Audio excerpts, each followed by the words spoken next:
물건을 구매할 때 인터넷으로도 많이 구매를 합니다. 저도 얼마 전에 인터넷으로 티셔츠를 구매를 했어요. 근데 사실 이제 제품을 좀 사기 전에 제가 그 후기를 좀 보고 구매를 해야 되는데 후기를 보지 않고 그냥 제 사이즈 맞는 걸 구매를 했죠. 며칠 뒤에 제품이 도착을 했습니다. 반가운 마음에 포장지를 뜯어서 바로 입어봤습니다. 근데 어찌나 작은지 지금은 어머니가 입고 계세요. 그래서 요즘은 식당을 예약을 하든지 물건을 살 때도 저는 항상 후기를 보고 있습니다. 먼저 경험해본 사람들의 솔직한 이야기가 굉장히 중요하죠. 어디 제품만 그런가요? 신앙생활에도 후기가 있습니다. 이 지난주에는 보아스의 환대를 우리가 같이 나누었죠. 반갑게 맞아 정성껏 후하게 대접하는 것이 환대인데요. 보아스가 이방 여인 룻을 환대해서 그녀가 많은 이삭을 줄 수 있도록 한 것을 우리가 지난주에 나누었습니다. 룻이 이삭을 줍는데 그 밭에 여기저기 곡식이 많이 떨어진 것을 주우면서 얼마나 기뻤을까요? 아마 룻의 마음은 하늘을 날지 않았을까요? 그래서 환대는 하늘의 것을 이 땅에서 조금 맛보는 그런 이미지와도 같습니다. 이 땅에서 맛보는 환대는 그래서 결국 하늘의 소망을 갖게 되고 다시 일어설 수 있게 한다는 것이죠. 물론 그런 경험이 완전한 것은 아니지만 하나님의 일하심이 조금씩 믿어지는 것이죠. 왕이 없어서 제멋대로 살아가는 이 사사시대에 룻기를 들려주시는 이유가 바로 여기에 있습니다. 하나님을 섬긴다고 하면서도 타락하여 혼란스럽게 살아가는 때에도 하나님 나라의 환대가 있고 또한 그 환대를 통해 진정한 하나님의 나라를 소망하며 사는 사람들이 있다라고 하는 것을 이 룻기를 통해서 보여주고 계십니다. 하나님을 선택해서 찾아온 이 룻은 보아스의 환대를 받고 어떤 후기를 기록하고 있는지 오늘 본문을 통해서 우리가 함께 나누기를 원합니다. 먼저 17절 18절을 한번 보십시오. 룻이 보아스 밭에서 이삭을 주었는데 이 저녁에 이삭을 떠니까 보리가 한 에바쯤 된다라고 말씀합니다. 여기서 한 에바는 약 23리터 정도의 양입니다. 무게로 본다면 23kg에서 한 30kg 정도 된다고 보는데요. 이 이삭을 한 에바 정도 주었다는 거죠. 그렇다면 많이 주은 것을 말하는 겁니다. 그리고 18절 보니까 룻이 볶은 곡식을 배불리 먹고 시어머니에게 남은 것을 갖다 드렸다는 거죠. 이거 역시 양이 푸짐하다는 것을 말씀하는 겁니다. 그러니까 지금 이 룻은 보아스에게 환대를 받고 후기로 먼저 양이 푸짐합니다라고 이야기를 하는 거예요. 룻과 나오미에게 곡식의 양이 많은 것 얼마나 큰 기쁨이겠어요. 그러니 결국 환대는 적당히 채우지 않고 넘치게 채운다는 것이죠. 그런데 이 나오미는 그보다 더 놀라운 것을 듣게 됩니다. 이제 첫 번째 단락입니다. 살아있는 것과 죽은 것에도 소망이 생깁니다. 우리가 19절 20절인데요. 한 절씩 읽겠습니다. 시어머니가 그에게 이르되 오늘 어디서 주었느냐 어디서 일을 하였느냐 너를 돌본 자에게 복이 있기를 원하노라 하니 룻이 누구에게서 일했는지를 시어머니에게 알게 하여 이르되 오늘 일하게 한 사람의 이름은 보아스니이다 하는지라.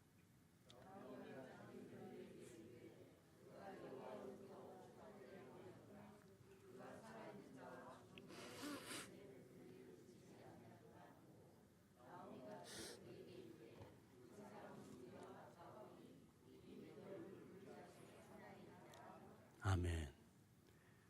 몰락한 집안에 더구나 이방인 며느리가 늦도록 지금 집에 들어오지 않은 거예요. 그런데 그때 며느리 소리가 들렸습니다. 룻이 이삭을 좋아하는데 양이 엄청 많아 놀랐고 남은 이 곡식도 많아서 볶은 곡식도 많아서 나오미가 너무 놀란 거죠. 그리고 방에 앉아 이 룻의 이야기를 들어보니까 보아스의 밭에 있었다는 겁니다.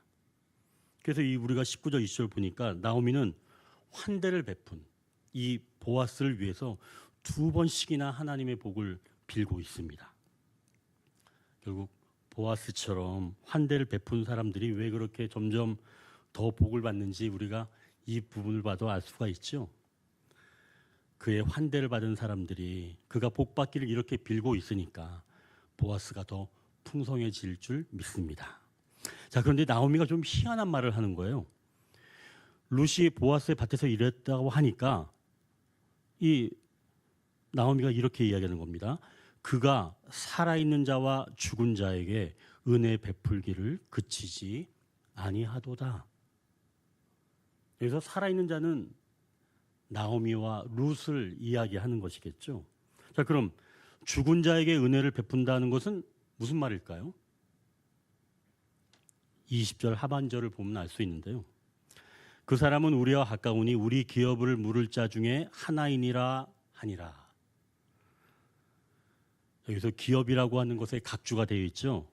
밑에 살펴보니까 이 구절은 레위기 25장 25절이라고 말씀합니다. 읽어보니까 이렇게 되어 있어요.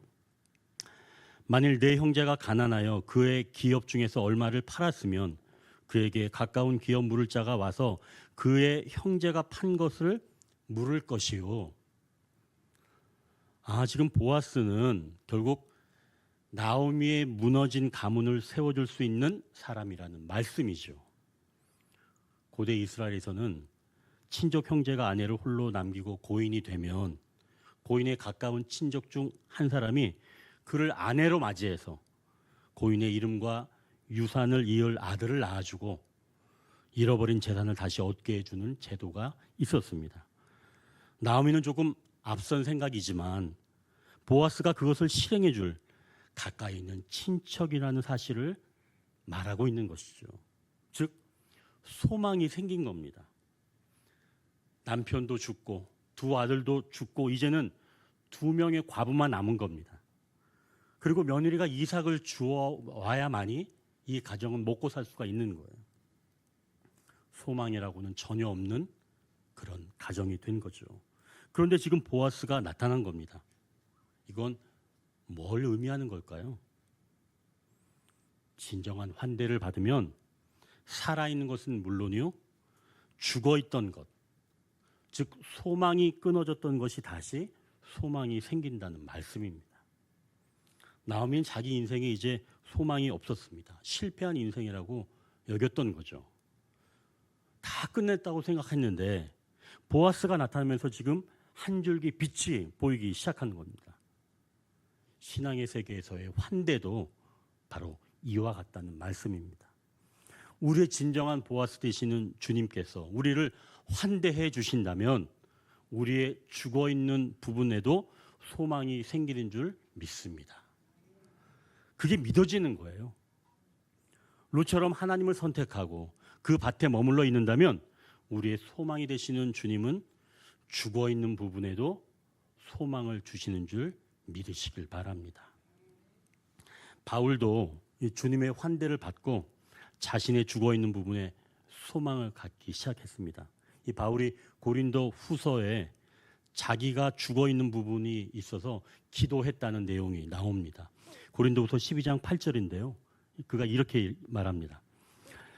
이것이 내게서 떠나가게 하기 위하여 내가 3번 죽게 간구하였더니. 바울은 사실은 주님을 제대로 알지 못할 때는 주님을 반대하며 살았던 인물입니다.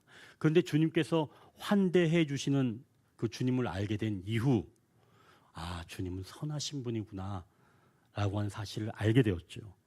그래서 자기의 죽어있는 부분, 즉 육체의 가시를 위해서 그가 3번이나 기도를 했습니다. 그의 병은 간질, 못되는 또는 안구 질환이었을 거다라고 추정을 하는데요. 그 질병이 바울에게 항상 가시였던 거죠. 그래서 바울은 더 풍성한 사역을 위해서 이 병이 낫기를 기도했던 겁니다. 자, 그럼 여러분, 바울이 이 기도를 통해서 응답을 받았을까요? 그 질병이 나았을까요? 고린도후서 12장 9절에 이렇게 말씀합니다. 나에게 이르시기를 내 은혜가 네게 족하다. 이는 내 능력이 약한 데서 온전하여짐이라 하신지라. 그러므로 도리어 크게 기뻐함으로 나의 여러 약한 것들에 대하여 자랑하리니 이는 그리스도의 능력이 내게 머물게 하려 함이라. 바울이 지금 크게 기뻐하였다고 말하는 겁니다. 그리고 다시 그 질병으로 기도하지 않았던 거예요. 왜 그랬을까요? 다 낫기 때문에? 아닙니다. 더 이상 그 질병이 바울에게 장애가 되지 않은 거예요. 그러니까 이제는 기도할 필요가 없어진 겁니다. 더 이상 그에게 병은 자기에게 아무런 효력도 미치지 못하게 되었다는 거죠. 그러니 결국은 그 질병은 이제 그에게 죽어 있는 부분이 아닌 겁니다. 진정한 환대는 말 못할 고민까지도 다시 회복을 소망하며 바라보게 하시고 마침내 그것을 통해서도 자유함을 얻게 하시는 줄 믿으시길 바랍니다. 이제 살아있는 것과 죽은 것에 대해서 우리가 조금 더 이해를 넓혀보기를 원합니다. 우리가 이 육신을 입고 있을 때 주님께서 우리를 맞이하여 환대를 해주신다면 이제 우리의 육신을 벗어 죽음을 맞이하는 바로 그때도 하나님이 우리를 하늘나라에서 환대해 주실 줄 믿게 된다는 것이죠. 그러니까 살아있는 때 경험하는 것으로 주님의 선하심을 신뢰하면서 우리 인생에 마치는 그날, 죽음에 이르는 바로 그날에도 주님은 우리를 새로운 몸으로 환대해 주실 것이다 라고 하는 그런 소망을 가질 수가 있다는 것이죠. 여러분, 우리가 이렇게 살아있을 때 주님이 보여주시는 그런 은혜를 경험한다면 우리의 죽어있는 부분에도 소망이 생기면서 또 앞으로 이 육신을 벗을 날이 오더라도 주님은 하늘나라에서 우리를 환대해 주실 것이다 라고 하는 소망을 얻게 된다는 것입니다. 자, 그럼 이렇게 살아있는 것과 죽은 것에서도 소망이 생기면 그 공동체는 어떤 일이 일어날까요? 이제 두 번째 단락입니다. 삶의 활력을 얻고 각자 역할에 충실해진다고 말씀합니다. 21절, 22절인데요. 우리가 이것도 한 절씩 읽겠습니다. 모압 여인 루시 이르되 그가 내게 또 이르기를 내 추수를 다 마치기까지 너는 내 소년들에게 가까이 있으라 하더이다 하니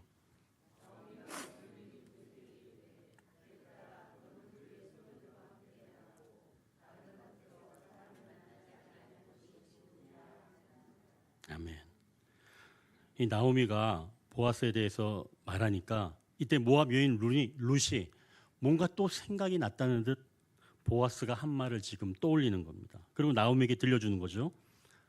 보아스가 말하길 내 추수를 마치기까지 내 소년들에게 가까이 있으라 라고 이야기를 했다는 거예요.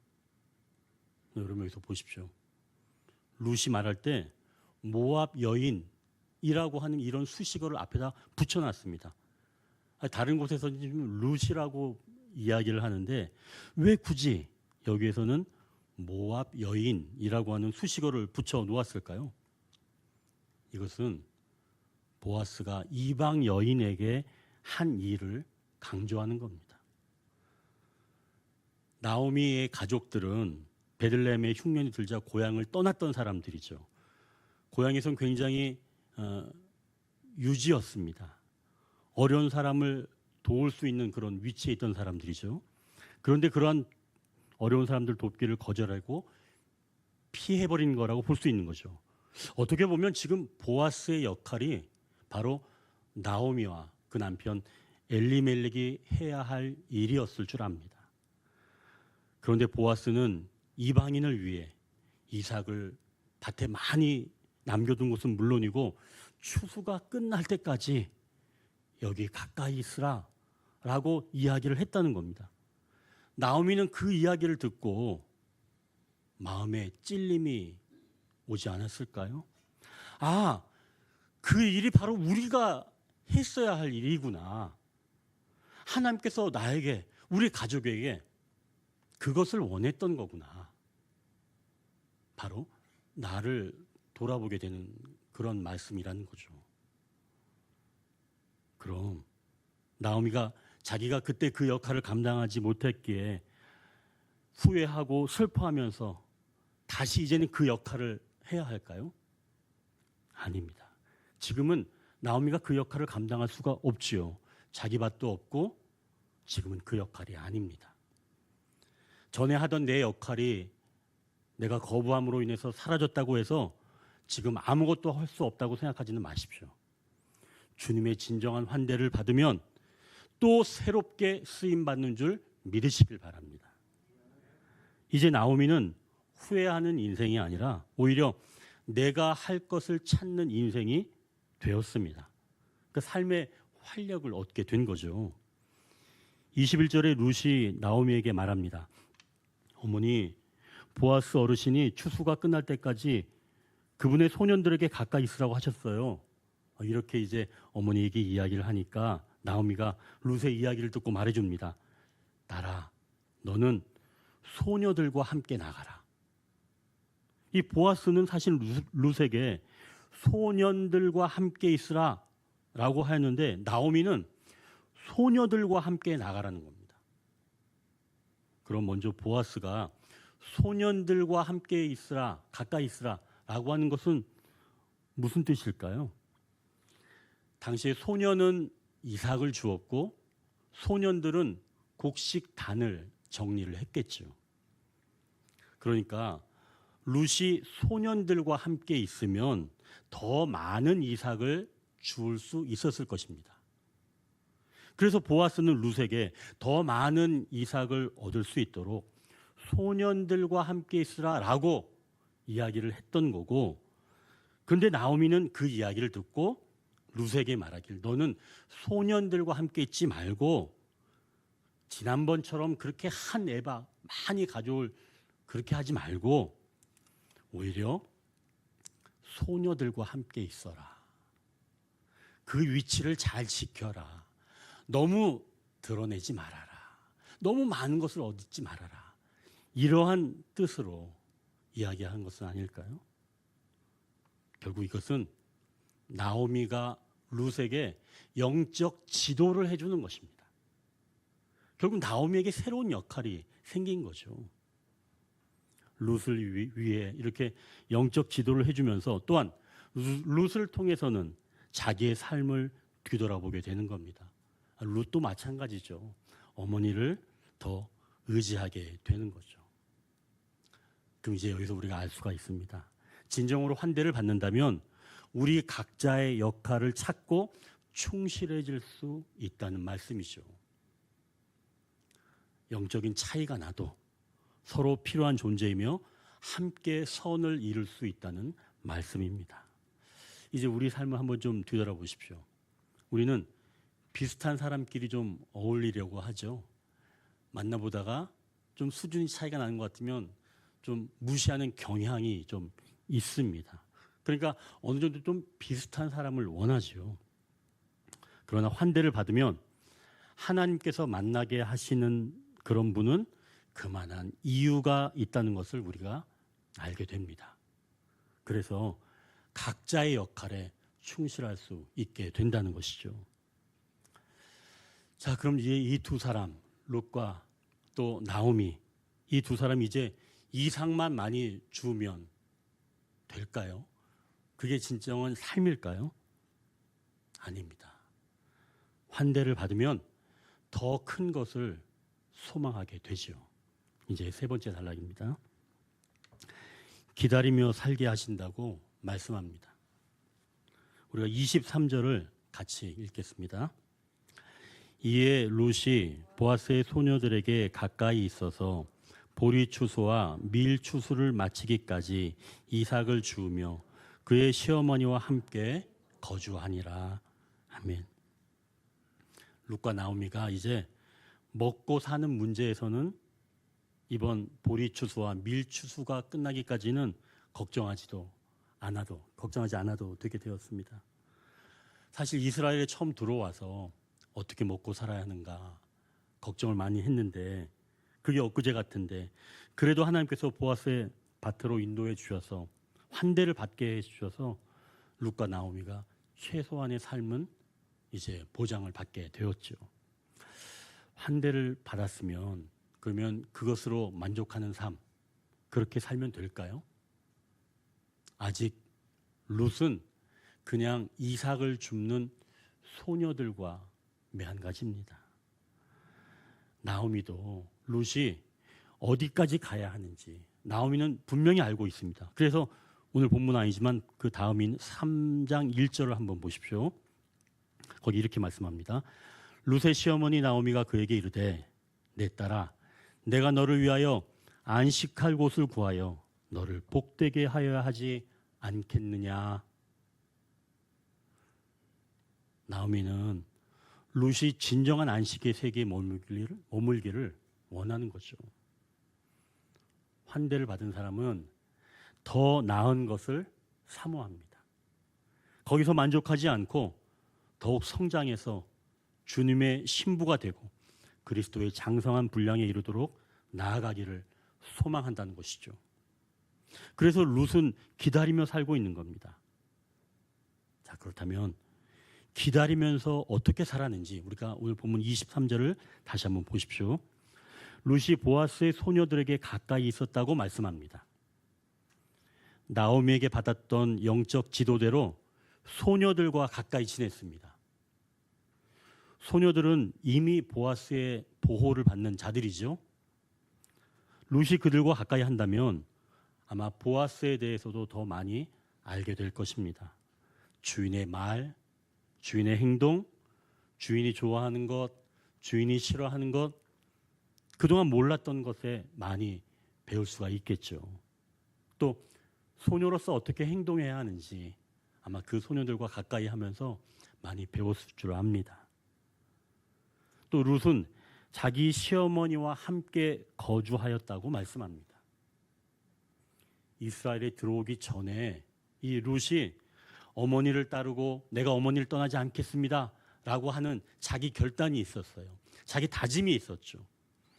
룻은 자기가 했던 다짐대로 선택하면서 지금 살고 있는 겁니다.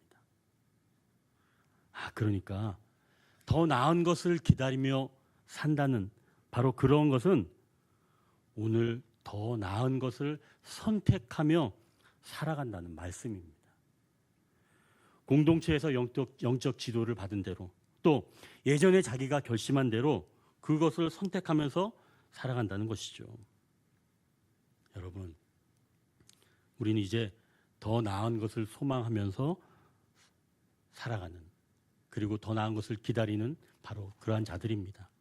그래서 기다리며 사는 자들은 날마다 더 나은 것을 사모하며 선택하는 것입니다. 이렇게 영적 지도와 예전의 결심을 선택하며 살아가는데요.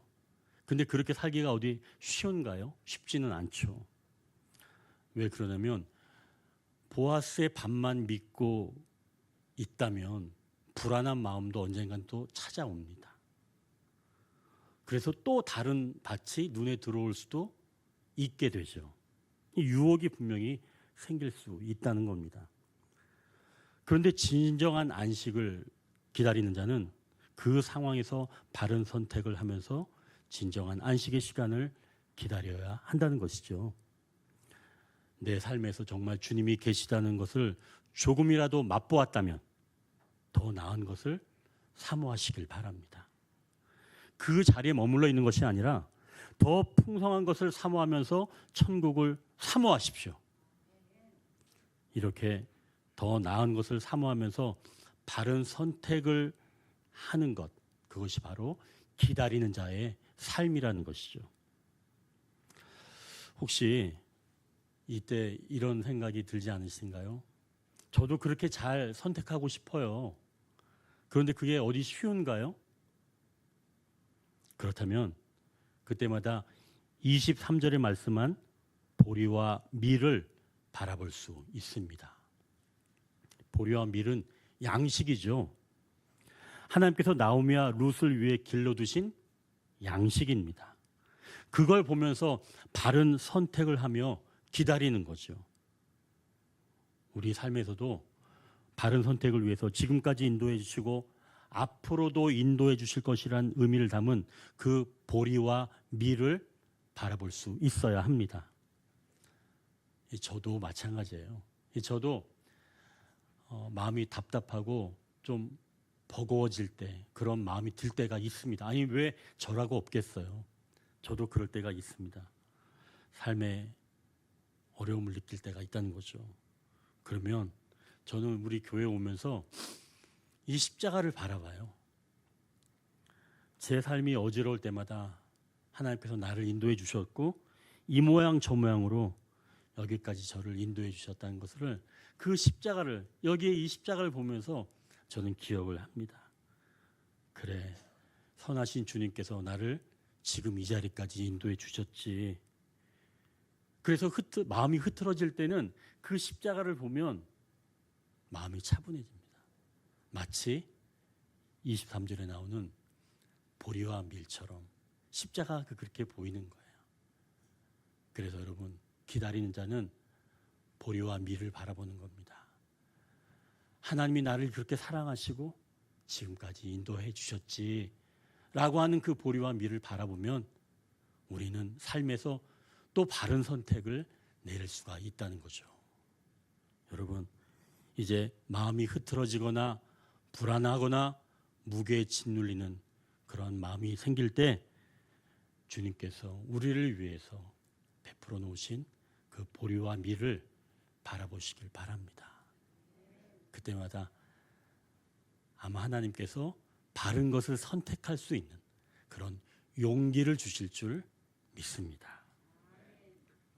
지금까지 우리가 룻의 그 후기를 함께 나눴습니다.